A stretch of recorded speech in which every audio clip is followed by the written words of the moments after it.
মহাভারত স্বয়ংসম্পূর্ণ এই মহাকাব্যে যেমন আছে অধর্মের উপর ধর্মের বিজয়গাথা, তেমনই আছে জীবন দর্শনের মহাশিক্ষা, যা পৌরাণিক হয়েও চিরনতুন, যা আমাদের শেখায় জীবনে নিষ্কাম কর্মের মাহাত্ম্য। মহর্ষি বেদব্যাস দ্বারা রচিত এই মহাকাব্যের কিছু জানা অজানা কাহিনী শ্রোতাদের সামনে তুলে ধরাই হলো আমাদের এই ছোট্ট প্রচেষ্টার উদ্দেশ্য। আগের পর্ব জ্যেষ্ঠ পবনপুত্র তাঁর কনিষ্ঠকে কী উপদেশ দিলেন তাতে যা শুনেছেন তা একবার ছোট্ট করে মনে করিয়ে দিই।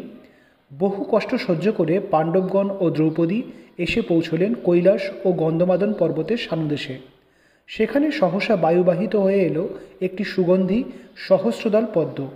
দ্রৌপদীর অনুরোধে সেই পদ্ম আহরণে যাওয়ার পথে এক কদলীবনে ভীম সাক্ষাৎ পেলেন তার অগ্রজ মহাবীর হনুমানের। হনুমান ভীমকে আলিঙ্গন করে বিভিন্ন উপদেশ দিলেন এবং আসন্ন ধর্মযুদ্ধে সর্বতোভাবে পাণ্ডবদের সহায় হওয়ার প্রতিশ্রুতি দিলেন। মহাবীরের দেখানো পথে পদ্ম আহরণে গিয়ে ভীম সম্মুখীন হলেন রাক্ষস বাহিনীর। তারপর কি হলো? মহাবীর হনুমানের প্রদর্শিত পথে যাত্রা করে ভীমসেন এসে পৌঁছলেন এক সুরম্য সরোবরের তীরে। সেই সরোবরে বহু রাজহংস ও অন্যান্য জলচর পক্ষী সুখে ক্রীড়া করছে। স্ফটিকের ন্যায় স্বচ্ছ সেই জলে রাশি রাশি ফুটে আছে সেই সুগন্ধি সহস্রদল পদ্ম। ভীম সেই সরোবরে নেমে প্রথমে আকণ্ঠ সেই অমৃততুল্য জলপান করলেন, তারপর পুষ্পচয়ন করতে শুরু করলেন। কিন্তু সেই সরোবর ছিল যক্ষরাজ কুবেরের উদ্যানের অংশ। তার রক্ষণাবেক্ষণ করত ক্রোধবশ নামের রাক্ষসগণ। ভীম বিনা অনুমতিতে পদ্ম আহরণ করছেন দেখে তারা প্রশ্ন করল, কে তুমি যুবক? মুনিদের ন্যায় বেশ ধারণ করে আছো, অথচ সশস্ত্র। বিনা অনুমতিতে যক্ষরাজের উদ্যান থেকে পদ্ম আহরণ করছোই বা কেন? ভীম উত্তর দিলেন, আমি কৌন্তেয় ভীম, মধ্যম পাণ্ডব। আমি জানি এ উদ্যানের প্রভু যক্ষরাজ কুবের। আমি আমার প্রিয়া পত্নীর অনুরোধে তাঁর জন্য কিছু সহস্রদল পদ্ম নিতে এসেছি। আশা করি এতে যক্ষরাজের কোনোই আপত্তি হবে না। তোমরা আমাকে আর বিরক্ত করো না, যাও এখান থেকে। না মনুষ্য সন্তান, এ হয় না। এই উদ্যানে কোনো মনুষ্যের প্রবেশাধিকার নেই। স্বয়ং কুবের এখানে প্রমোদ করতে আসেন। তাঁর অনুমতি ছাড়া এখানে আমরা তোমাকে থাকতে দিতে পারি না। তুমি সত্বর চলে যাও, নচেত আমরা তোমার প্রাণ হরণ করব। আর তাছাড়া তুমি কৌন্তেও বলেছ নিজেকে। তোমার জ্যেষ্ঠ ভ্রাতা তো ধর্মরাজ যুধিষ্ঠির, তাই না? তাঁর ভ্রাতা হয়ে তুমি এই প্রকার কাজ কিভাবে করছো? বলল সেই রাক্ষসগণ। যক্ষরাজ কুবের কি এখানে আছেন? কই, তাঁকে তো দেখতে পাচ্ছি না আমি। আর তিনি যদিও বা থাকেন এখানে, তাও তার অনুমতি আমার নেওয়া উচিত নয়। এই সরোবর প্রকৃতিজাত, এতে সকলেরই সমান অধিকার। এতে যে ফুল ফুটে আছে তাও প্রাকৃতিক। আর আমি ক্ষত্রিয়, আমি কারোর অনুমতি প্রার্থনা করতে পারি না। তোমরা আমাকে বাধা দিও না, আমাকে কিছু পদ্ম নিয়ে চলে যেতে দাও, বিরক্ত ভীমসেন বললেন। তারপর সেই রাক্ষসদের অগ্রাহ্য করে পুনরায় পদ্ম তুলতে লাগলেন। নিষেধ না শুনে ভীম পুনরায় ফুল তুলছেন দেখে এবার সেই রাক্ষসগণ তাকে হত্যার নিমিত্ত তাঁর দিকে ধাবমান হলো। কিন্তু মহাবলশালী ভীমের সাথে যুদ্ধে সেই রাক্ষসগণ নিজেরাই নিহত হতে লাগলো। বহু রাক্ষসের এইভাবে মৃত্যু হলে বাকিরা ভয়ভীত হয়ে কৈলাস পর্বতে যক্ষরাজের দরবারে উপস্থিত হলো। তাদের এহেন সন্ত্রস্ত দশা দেখে উৎকণ্ঠিত কুবের কি ঘটেছে তা জিজ্ঞাসা করলেন। রাক্ষসেরা সব বৃত্তান্ত নিবেদন করলে কুবের স্মিতহাস্যে বললেন, ভীম চিরকালই হঠকারী স্বভাবের। কোনো সময়ই ও ভেবে কাজ করে না। তোমরা বা ওকে কেন বিরক্ত করতে গেলে? আমাকে বললেই তো হতো। যা হোক, তোমাদের মৃত সঙ্গীদের আমি জীবনদান করব। আর ভীম যত ইচ্ছা পদ্ম নিয়ে যাক, ওই সামান্য ফুলের জন্য ওর সাথে তোমাদের বিবাদ না করলেও হবে। ভীম যে সময় সরোবরের তীরে সেই ক্রোধবশ রাক্ষসদের সাথে যুদ্ধ করছেন, সেই সময়ে বদরিকাশ্রমে খরবায়ু বইতে লাগল। উল্কাপাত সহ বিভিন্ন দুর্লক্ষণ দেখা দিল। যুধিষ্ঠির পরিবেশের সহসা এহেন পরিবর্তন দেখে উৎকণ্ঠিত হয়ে আশ্রমের বাইরে এসে দেখলেন ভীম অনুপস্থিত।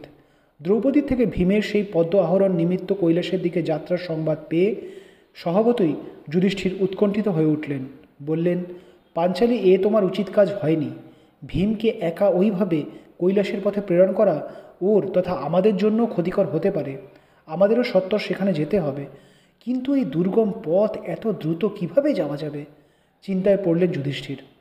আদেশ করুন জ্যেষ্ঠতাত, আমি আর আমার অনুচরেরা আপনাদের বায়ুবেগে বহন করে পিতাশ্রী যে স্থানে আছেন সেখানে নিয়ে যাব এই মুহূর্তেই, বলল ঘটোৎকচ।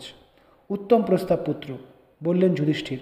তাই করো, আমাদের নিয়ে চলো ভীম যেখানে আছে। তৎক্ষণাৎ ঘটোৎকচ ও তার অনুচরেরা পাণ্ডবদের আকাশপথে সেই সরোবরের সামনে নিয়ে এলো। চারিদিকে অসংখ্য নিহত রাক্ষস ও তার মধ্যে হাস্যমুখে দণ্ডায়মান ভীমকে দেখে যুধিষ্ঠির সবই বুঝতে পারলেন। বললেন, এ কি করেছ তুমি অনুজ? যক্ষরাজের নিজস্ব প্রহরীদের তুমি নির্দয়ভাবে হত্যা করেছ, তাও ওই এক সামান্য পুষ্পের জন্য। এই রকম বিবেচনা না করে কার্য আর করো না, দেবতারা এতে অসন্তুষ্ট হন। তারপর সেখানে উপস্থিত রাক্ষস রক্ষীদের সম্বোধন করে যুধিষ্ঠির বললেন, আমার অনুজের পক্ষ থেকে আমি যক্ষরাজ কুবেরের কাছে ক্ষমা প্রার্থনা করছি। ও নিতান্ত বালকের ন্যায় আচরণ করে তোমাদের সাথীদের হত্যা করেছে। তোমরা যক্ষরাজের কাছে আমাদের এই বার্তা পৌঁছে দিও। উপস্থিত রাক্ষসগণ সকলে পাণ্ডবদের প্রণাম করে অন্তর্হিত হল। মহাবীর হনুমানের সাথে ভীমের সাক্ষাৎ হয়েছে শুনে যুধিষ্ঠির সহ সকলেই খুবই আনন্দিত হলেন। যুধিষ্ঠির সেই গন্ধমাদন পর্বতের সানুদেশেই কিছুদিন নিবাস করবার মনস্থ করলেন। সেই স্থানে কিছুদিন থাকার পর একদিন জ্যেষ্ঠ পাণ্ডব তার ভ্রাতাদের বললেন, মহর্ষি লোমশ আমাদের বহু তীর্থ দর্শন করিয়েছেন, সেই স্থান সকলের মাহাত্ম্য আমাদের শ্রবণ করিয়েছেন, আমাদের জীবন সার্থক হয়েছে। বিশাল বদরিকাশ্রম এবং পুণ্যশলীলা গঙ্গা নদীও আমরা দেখেছি। আমার বড়ই স্বাদ হচ্ছে যে এবার যক্ষরাজ কুবেরের ভবনও আমরা দর্শন করি।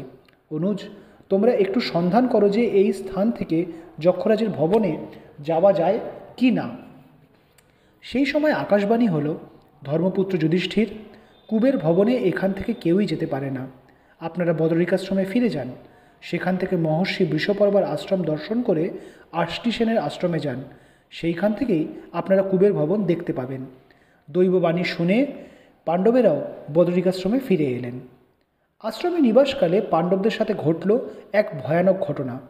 জটাসুর নামের এক দুষ্টবুদ্ধি রাক্ষস ব্রাহ্মণের ছদ্মবেশে পাণ্ডবদের সাথে নিবাস করত। নিজেকে সর্বশাস্ত্রজ্ঞ ব্রাহ্মণ বলে সে পরিচয় দিত। সরলমতি যুধিষ্ঠির কোনোরূপ সন্দেহ না করেই তার প্রতিপালন করতেন। জটাসুর কেবল ভয় করত ভীমসেনকে, পাছে তিনি তার স্বরূপ ধরে ফেলেন। বৃকদর পুত্র ঘটোৎকচ নিজেও রাক্ষস, তাই সেও যাতে নিজের স্বজাতির সঠিক পরিচয় না পায়, তাই জটাসুর ঘটোৎকচকেও এড়িয়ে চলত। পাণ্ডবদের বিবিধ দৈব অস্ত্রের ওপর তার ছিল ভীষণ লোভ।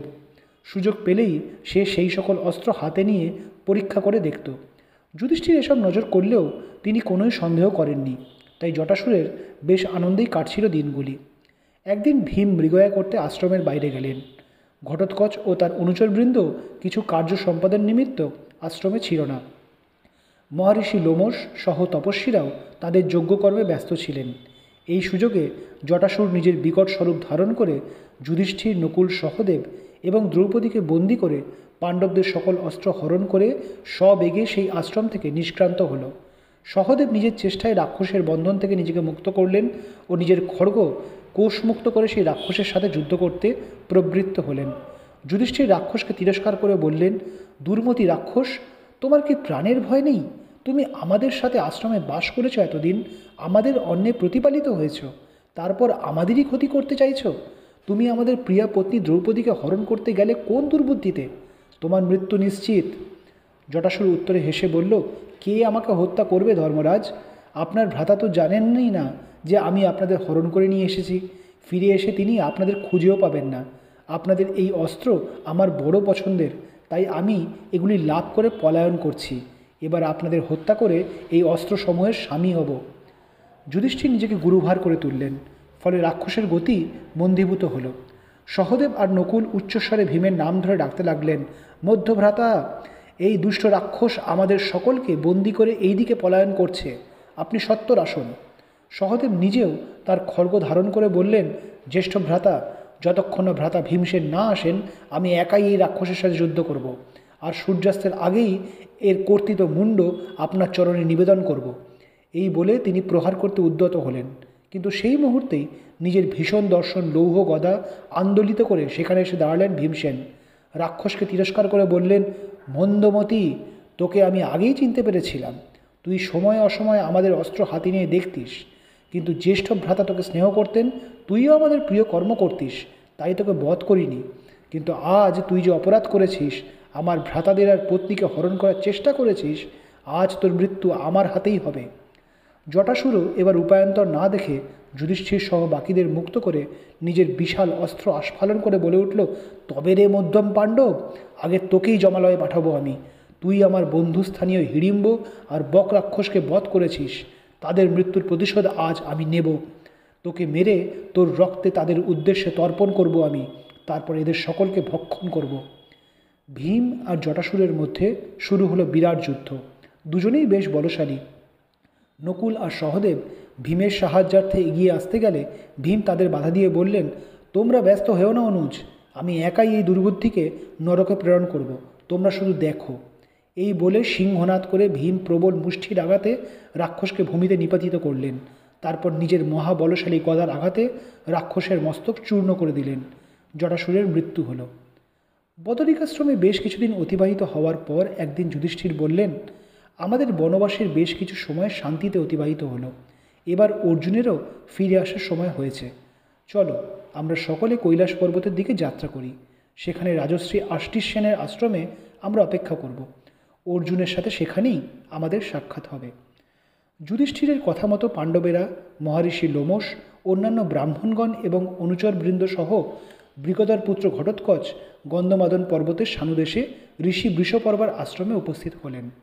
সেখানে কিছুদিন অতিবাহিত করে এবার যুধিষ্ঠির, বাকি পাণ্ডবগণ, দ্রৌপদী ও মহর্ষি লোমশ এলেন কৈলাস পর্বতের উপত্যকায় রাজশ্রী আষ্টি সেনের আশ্রমে। পাণ্ডবদের সাথে বাকি যে ব্রাহ্মণগণ ছিলেন তারা ঋষি বৃষপর্বার আশ্রমে থেকে গেলেন। রাজর্ষি আষ্টি সেন পাণ্ডবদের আগমনে অত্যন্ত খুশি হয়ে বললেন, স্বাগতম ধর্মপুত্র, আমার আশ্রমে আপনাদের স্বাগত জানাচ্ছি। অর্জুনের ফিরে না আসা অবধি আপনারা এখানেই স্বচ্ছন্দে বনবাস করুন, কিন্তু একটি উপদেশ আপনাদের দিতে ইচ্ছা করি। এই উপত্যকায় যত ইচ্ছা ভ্রমণ করুন, কিন্তু কৈলাসের শিখরে যাওয়ার চেষ্টা করবেন না। ওই স্থান স্বয়ং যক্ষপতি কুবেরের আবাসস্থল, বিনা অনুমতিতে সেখানে যাওয়ার অর্থ মৃত্যু। ঋষি আষ্টি সেনের আশ্রমে কেটে গেল বহু সময়। একদিন ঘটোৎকচ এসে যুধিষ্ঠিরকে বলল, জ্যেষ্ঠতা তো, এবার আদেশ দিন, আমি আমার আবাসে ফিরে যাই। বহুদিন মাতাকে না দেখে তার জন্য মন চঞ্চল হয়ে আছে। তাতশ্রী অর্জুন আর কিছুদিন পরেই ফিরে আসবেন। যে কোনো সাহায্যে দরকার পড়লেই পিতাশ্রীর মাধ্যমে আমাকে স্মরণ করবেন, আমি তৎক্ষণাৎ উপস্থিত হব। প্রণাম জ্যেষ্ঠতাত। এই বলে ঘটোৎকচ তার অনুচরদের নিয়ে ফিরে গেল। এদিকে দ্রৌপদীর মন ক্রমেই উতলা হয়ে উঠেছে। যে পর্বতের উপত্যকা এত সুন্দর, না জানি তার শৃঙ্গ কতই সুন্দর হবে। একদিন তাই ভীমকে উদ্দেশ্য করে বললেন, আর্যপুত্র, আপনিও আর্যপুত্র অর্জুনের ন্যায় সমান বলশালী। অর্জুন যেমন খাণ্ডব বন দহনকালে সকল রাক্ষস যক্ষসহ স্বয়ং দেবরাজ ইন্দ্রকে পরাস্ত করেছিলেন, আপনিও তা পারবেন। আমি আপনাকে অনুরোধ করছি, হে বৃকদর, আপনি আমাকে ওই পর্বতের শৃঙ্গদেশে নিয়ে চলুন। উৎকণ্ঠিত ভীম বললেন, কিন্তু পাঞ্চালী, ঋষি আষ্টি সেন আমাদের সেই স্থানে যেতে নিষেধ করেছেন, এ তো তুমি নিজেও শুনেছ। এই কদিন আর অপেক্ষা করলেই তো অর্জুন এসে পৌঁছবে। ধিক আর্যপুত্র। দ্রৌপদী তিরস্কার করে উঠলেন, আপনি কি নিজের শক্তি সম্পর্কে অনিশ্চয়তায় ভুগছেন নাকি? ওই শৃঙ্গের রক্ষণকারী কটি সামান্য যক্ষ দানবকে আপনি বিতাড়িত করতে পারবেন না? নিশ্চয়ই পাঞ্চালী, গর্জে উঠলেন ভীমসেন, আমি মধ্যম পাণ্ডব ভীম, আমার সামনে ওই সামান্য যক্ষ কিছুই না। অপেক্ষা করো, আমি এখনই ওই শৃঙ্গ থেকে রাক্ষস যক্ষদের বিতাড়ন করে আসছি। এই বলে ভীম অস্ত্রে সজ্জিত হয়ে বেরিয়ে গেলেন। শৃঙ্গে আরোহণ করে সেখান থেকে তিনি কাঞ্চন নির্মিত স্ফটিক খচিত যক্ষরাজ কুবেরের ভবন দেখতে পেলেন। সেই সুরম্য ভবন দেখে কিছুক্ষণ নিশ্চল হয়ে দাঁড়িয়ে রইলেন ভীম। তারপর সজোরে নিজের শঙ্খধ্বনি করলেন। সেই ভীষণ আওয়াজে চারিদিক থেকে যক্ষ রাক্ষসগণ যুদ্ধের নিমিত্ত ছুটে এলো, কিন্তু ভীম অনায়াসে তাদের বধ করলেন। যক্ষরাজ কুবেরের সখা মণিমান তার বিরাট রাক্ষস বাহিনী নিয়ে যুদ্ধ করতে এলো, কিন্তু ভীমের সাথে গদাযুদ্ধে মণিমানের মৃত্যু হলো। ভীমের এহেন দুঃসাহসিক অভিযানের কথা জানতে পেরে তড়িৎ বেগে যুধিষ্ঠির, মহর্ষি লোমশ ও নকুল সহদেব সেই শৃঙ্গে উপস্থিত হলেন। ভীমকে রণসজ্জায় অজস্র নিহত রাক্ষসদের মধ্যে দণ্ডায়মান দেখে যুধিষ্ঠির প্রমাদ গুনলেন। বললেন, অনুজ, তোমাকে আমি বারণ করেছিলাম যে এই জাতীয় হঠকারী কাজ না করতে। তুমি যাদেরকে বিনা প্ররোচনায় হত্যা করেছ তারা সকলেই যক্ষরাজ কুবেরের সৈন্যবাহিনীর অংশ। এমনকি কুবেরের মিত্র মণিমানকেও তুমি হত্যা করেছ। কেন এমন করলে প্রিয় অনুজ? দেবতারা রুষ্ট হবেন যে। এদিকে মণিমানের মৃত্যু ও তাঁর সৈন্যদল বিনষ্ট হওয়ার সংবাদ পেয়ে যারপরনাই ক্রুদ্ধ হয়ে উঠলেন যক্ষরাজ কুবের। তিনি নিজের পুষ্পক বিমানে আরোহণ করে অসংখ্য যক্ষ রাক্ষস পরিবৃত হয়ে পাণ্ডবদের সম্মুখে উপস্থিত হলেন। সশরীরে যক্ষরাজকে সামনে দেখে যুধিষ্ঠির করজোড়ে বললেন, হে যক্ষরাজ কুবের, আমার ভ্রাতা সরলমতি, সে না জেনে আপনার সৈন্যদের সাথে বিবাদ করে তাদের হত্যা করেছে, আপনি তাকে ক্ষমা করে দিন। বৎস যুধিষ্ঠির, বললেন কুবের, তুমি লজ্জিত বা দুঃখিত হয়েও না। এই ঘটনা যে ঘটবে তা আগের থেকেই নির্দিষ্ট ছিল। আমার এই মিত্র মণিমান একবার নিজের দম্ভের বশে মহারিষি অগস্ত্যকে চরমতম অপমান করেছিল। তাই ঋষি অগস্ত্য তাকে মানুষের হাতে সসৈন্যে মৃত্যুর অভিশাপ দিয়েছিলেন। আর আমি মণিমানকে প্রতিহত করতে পারিনি বলে তিনি আমাকেও সৈন্য ধ্বংসের ব্যথা সহ্য করবার অভিশাপ দিয়েছিলেন। তবে যে মানুষ আমার সৈন্য ধ্বংস করবে তাকে দেখবার পর আমার শাপমোচন হবে ও মণিমান নিজের প্রাণ ফিরে পাবে, এই কথাও ঋষি অগস্ত্য আমাকে বলেছিলেন। আজ তোমার ভ্রাতা আমার সেই শাপমোচন করিয়েছে, এজন্য আমার কোনোই ক্রোধ নেই। আপনাকে কোটি কোটি ধন্যবাদ জানাই হে দেব, বললেন যুধিষ্ঠির। আপনার মহানতায় আমি মুগ্ধ হয়ে গেলাম। মঙ্গল হোক বৎস, হাস্যমুখে বললেন কুবের। তবে তোমার ভ্রাতা ভীম বড়ই চঞ্চলমতি, অসহিষ্ণু, ধর্মজ্ঞানহীন, একে কিছু শাসনে রেখো পুত্র। তুমি রাজশ্রী আষ্টিসেনের আশ্রমে ফিরে যাও। 5 বৎসর অতিক্রান্ত হবার আর কিছুই দিন বাকি আছে, তারপরেই অর্জুন এসে তোমাদের সাথে মিলিত হবে।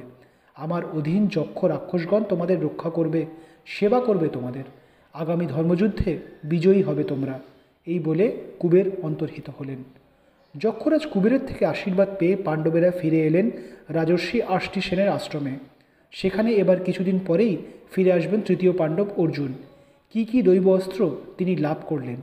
মধ্যম পাণ্ডব ভীম একদিন এক মহা বিপদে পড়লেন, প্রাণ সংশয় হলো তার।